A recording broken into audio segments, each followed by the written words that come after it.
नमस्कार, मैं सुमित द्विवेदी पवन और हमारे साथ ये जो शख्स दिख रहे हैं ये हैं ऋतिक सिंह जी। इनका एक और पहचान है भोजपुरी फिल्म के पावर स्टार, हम सभी के चहेते पवन सिंह जी के छोटे भाई हैं और इससे भी बड़ी एक पहचान इनकी खुद की बनाई हुई है जो कि बड़े ही कमाल के गायक हैं। सबसे पहले तो स्वागत है आपका भोजपुरी बचाओ में। कैसे हैं?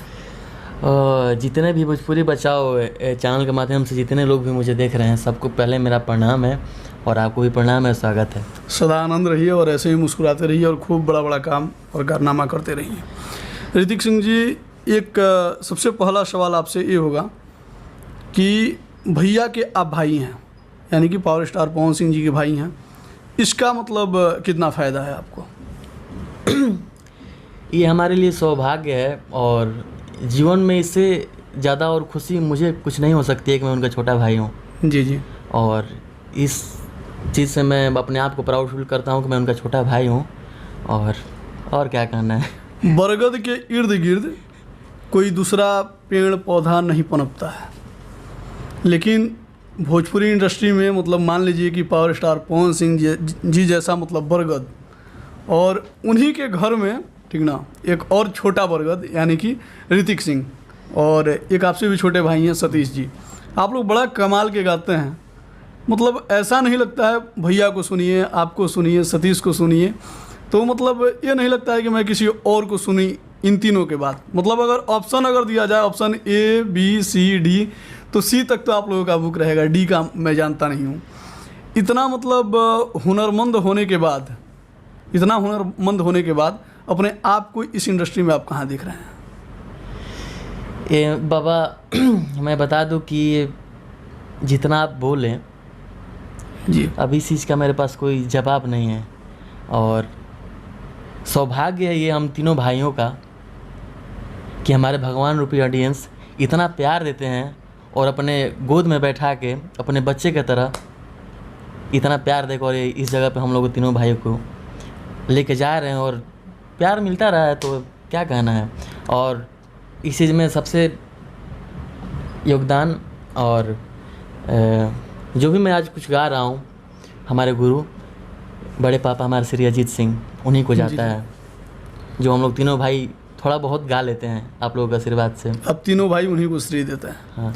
एक सवाल आपसे रहेगा कि एक भाई तो बहुत बड़ा स्टार, ठीक ना, पर फिर आप भी इसी प्रोफेशन में, ऐसा क्यों? मतलब ऐसा क्यों लगता है कि मतलब भाई हैं इस फील्ड में तो बहुत आसान सा फील्ड है, या फिर ऐसा हुनर था अपने अंदर? नहीं, देखिए क्या हुआ, जैसे कि भैया का तो कहना ही नहीं है। बहुत जो भैया के लोग बड़े पापा से जैसे बोलते थे कि एक लड़के को देखिए, किसी को देखिए बड़ा अच्छा गाता है लड़का, तो सेम सिचुएशन ऐसा ही हम लोग के साथ हुआ। तो जितने भी भाई हमारे घर में बच्चे थे तो सबका एक मतलब क्लास हुआ, अच्छा कांस्टेंट हुआ। हाँ, कि देखते हैं कि अब इसके बाद कौन से लड़के मतलब इस लाइन में भेजने लायक हैं। तो हम लोग उसमें से 2 लोग सेलेक्ट हुए हैं, एक हमारा छोटा भाई सतीश और मैं। अच्छा। और हम लोगों के फिर क्लास स्टार्ट हुआ, आप लोगों पे मेहनत जारी हो गया और हम लोग मेहनत कर रहे हैं। अभी तो मेहनत ज़िंदगी में करना है। अच्छा ऋतिक जी, गाना बजाना तो मतलब जीवन भर होता रहेगा और जीवन भर आपने यही किया भी है शुरू से, लेकिन गाना बजाना अगर नहीं करते तो ऋतिक सिंह क्या कर रहे होते? बड़ा आपका सवाल कठिन आ रहा है बाबा। क्या कर रहे होते? पढ़ाई लिखाई चल रहा है, पढ़ाई लिखाई नहीं होता, कुछ जॉब। पढ़ाई लिखाई मतलब कहाँ तक चल रहा है, क्या चल रहा है पढ़ाई लिखाई में अभी? पढ़ाई लिखाई क्या ही बताया बाबा, आप इंटर तक तो गए हैं, इंटर से आगे बढ़ ही नहीं पाते हम, बार इंटर में लटक जाते हैं, कहीं फेल हो जाते हैं। हाँ। अब तो देखिए क्या छिपाना है, जब मैं गाना गाता हूँ और ये एक मतलब विरोधियों को बहुत बड़ा मुद्दा मिल जाएगा कि पवन सिंह का भाई इंटर फेल।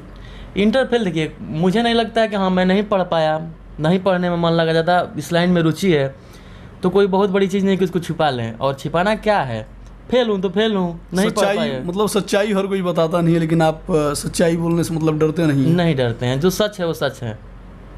अच्छा, इसके लिए जब मान लीजिए एक तो मतलब आज आप एक सेलिब्रिटी के तौर पे देखे जा रहे हैं, परिवार में भी लोग बड़े सम्मान की निगाहों से मतलब छोटे पवन सिंह के नाम से मतलब जानते होंगे, छोटा बॉस। हालांकि मतलब आपके फैंस कहते भी हैं कि छोटा बॉस है ऋतिक सिंह, लेकिन जब पढ़ाई के बाद बात आती है, जब पढ़ाई में आपने मतलब मान लीजिए इंटर फेल हो गए जब आए और रिजल्ट जब आपके घर आया तो घर के लोगों का रिएक्शन क्या था? क्या हुआ कि मैं 2 बार फेल हो चुका हूँ। अच्छा, 2 बार हो चुके हैं। तो पहले मैं एक विषय में फेल हुआ। अच्छा, तो ऐसा लगता था कि चलो कोरोना आया है, इस बार देंगे तो क्या जाने भगवान देख देंगे तो निकल जाएंगे, दोबारा पास हो जाएंगे। तो एक बार एग्जाम तो निकल गया, तो उसमें सारा लड़का सब निकल गया, तो मैं सोचा ना कि यार ये तो छूट गया, लेकिन अगले बार नहीं छोड़ना है, कोरोना के सीजन में हो सकता है कि मैं ही पास हो जाऊँ। मतलब कोरोना वाले लहर में मतलब बच गए घर पे। हाँ, तो क्या किएंगे, फिर हम एग्जाम दे दिए, अब 2 विषय में फेल हो गए, कहीं अब हम कहाँ क्या करें दादा, अब हम कौन सा मुँह लेके जाएगा घर पे अपने। घर के लोगों ने रिएक्शन नहीं दिया? रिएक्शन थोड़ा सा देखिए, खुद से आदमी को बुरा लगता है कि आदमी नहीं पढ़ पाया, ये तो बहुत मतलब पढ़ना लिखना तो आदमी को चाहिए, और इस समय में तो देखिए कुछ भी करिए लेकिन पढ़ना लिखना बहुत ज़रूरी है आज के समय में।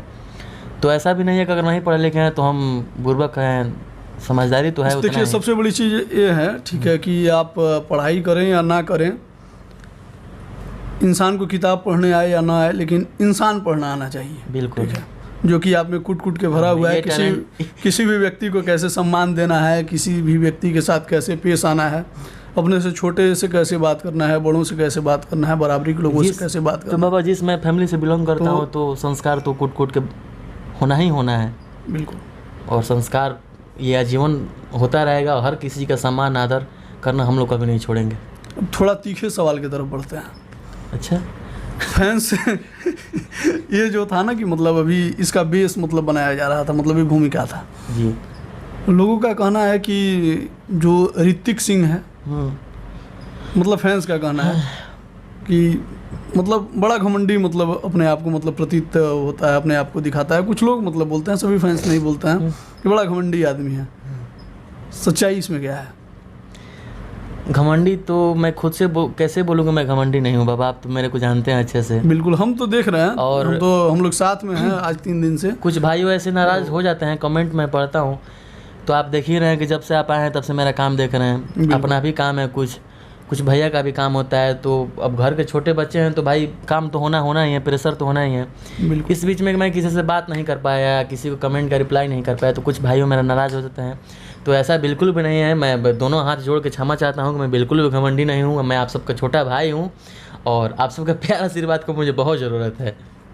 अच्छा, पहले एक व्यक्ति थे, ठीक है, जो कि मतलब भोजपुरी इंडस्ट्री के एक बड़े नाम भी हैं बेचारे, ठीक ना, ट्रेंडिंग स्टार खेसारी लाल यादव जी, जो कि हमेशा मतलब बार टकराते थे मतलब पवन भैया से, बार मतलब एक ही पवन भैया से आगे, पवन भैया से ऐसे, पवन भैया से वैसे, और यहाँ तक हद तो तब हो गया कि पवन भैया का गाना गा दिए वो खुद।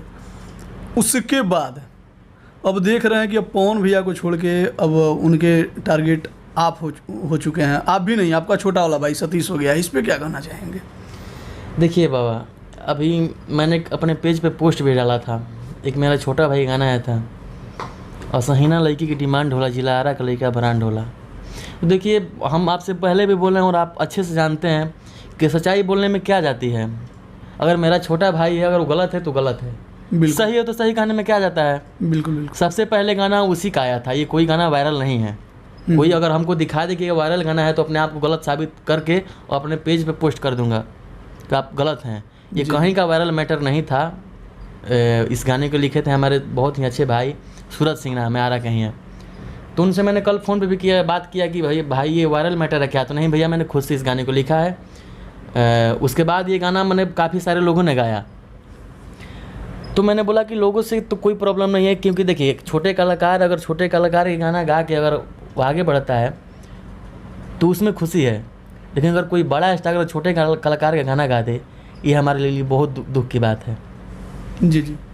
अच्छा, मतलब पहले विरोधियों के टारगेट जो हुआ करते थे, पवन भैया हुआ करते थे, ठीक है, इन दिनों भी हैं, लेकिन ज़्यादा असर नहीं कर पाता है, भैया उन लोगों पे ध्यान भी नहीं देते हैं।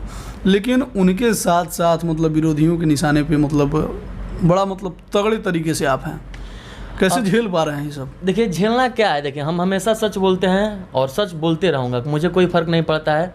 और अब विरोध हो या सपोर्ट हो, उस चीज़ को मैं क्या बोलूँ। कुछ भाई ऐसे भी हैं जो चीज़ को समझते हैं कि नहीं, अगर ऋतिक सच बोल रहा है तो उसके साथ हो। कुछ भाई नहीं समझते हैं तो अपने बेचारे अपने गाली गलौज कमेंट में करते हैं, तो मैं किसी का रिप्लाई नहीं करता हूँ और सब हमारे प्यारे हैं। और लेकिन एक बात आप लोगों से सबसे बोलना चाहूँगा कि हमेशा सच का साथ दीजिए आप लोग, और सच का साथ दीजिएगा तो ताकि हमारी भोजपुरी और ज़्यादा अच्छा होगा। जब भोजपुरी इंडस्ट्री में है तो खेसारी जी को आप जानते भी होंगे, और खेसारी जी एक बार लाइव आए हुए थे और लाइव में एक स्टेटमेंट दे गए कि बड़का गायक हैं और अगर चाहते हैं आप, ठीक ना, तो क्यों नहीं, अगर आप बनाते ही हैं तो अपने भाइयों को क्यों नहीं बना दे रहे हैं। आपके परिवार में भी बच्चे गाते हैं, तो उनके परिवार के शायद वो 2 बच्चे आप ही हैं, आप ही में से कोई होगा। तो आप इस स्टेटमेंट पे, मतलब भैया ने तो अब तक कुछ नहीं बोला, लेकिन आप क्या बोलना चाहते हैं? देखिए, इस स्टेटमेंट पे मेरा बोलना मूर्खता है। अगर इस स्टेटमेंट का मैं जवाब देता हूँ ना तो मैं मूर्ख हो गया। इसलिए नहीं देना चाहता हूँ कि आदमी किसी के बनाने से कोई स्टार नहीं बनता है बाबा।